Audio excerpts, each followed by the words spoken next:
you sit down there and tell me who sent you. I'm your daughter, too. After my father took my birth certificate, his face was filled with disbelief. When he looked into my eyes that were identical to his own, he couldn't help but recall that wild chapter of his past. Years ago, while traveling in Morocco, he had saved a girl named Libby who had accidentally slipped and fallen.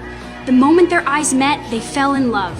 In the days that followed, they were swept up in a passionate, all-consuming romance they couldn't escape. Soon after, they held a simple wedding ceremony in Morocco. However, when he brought Libby home, his family fiercely opposed the union. They could not tolerate the idea of their future lord marrying her. To tear them apart, his parents conspired with their secretary and carefully wove a web of lies. First, they threatened Libby, telling her she would hinder his political career and forced her to leave. Then they hired someone to forge a heartless farewell letter, claiming that Libby had never loved him, and so the two were separated. But after Libby returned to America, she discovered she was pregnant. A few months later, she gave birth to me. Growing up, I was always curious about my father, though I only had one photograph of him. As I grew older, my longing for him only intensified. I tried searching for him online, and to my shock, I discovered he was a candidate for the next British Prime Minister. If he knew I existed, would he accept me? With this question weighing on my heart, I set off on my journey. Following the address, I found his estate. Just as I was about to knock, a security guard came out. I explained who I was, but he didn't believe me, so I had to try a different approach.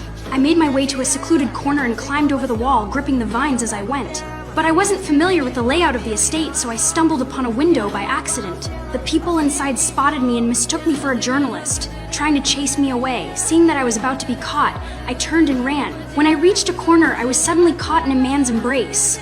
Though my father was utterly surprised, he accepted me. He let me stay at his estate and planned to announce to everyone at the Royal Fashion Show on Wednesday that I was his daughter. But this news was overheard by my stepsister, who had been eavesdropping outside the door. To humiliate me, my stepsister deliberately picked out an inappropriate outfit for me. The next morning, she also intentionally broke the faucet. Then she and my stepmother hurried off to the venue with my father, leaving me behind. When I arrived at the venue, the security guards wouldn't let me in because I didn't have an invitation.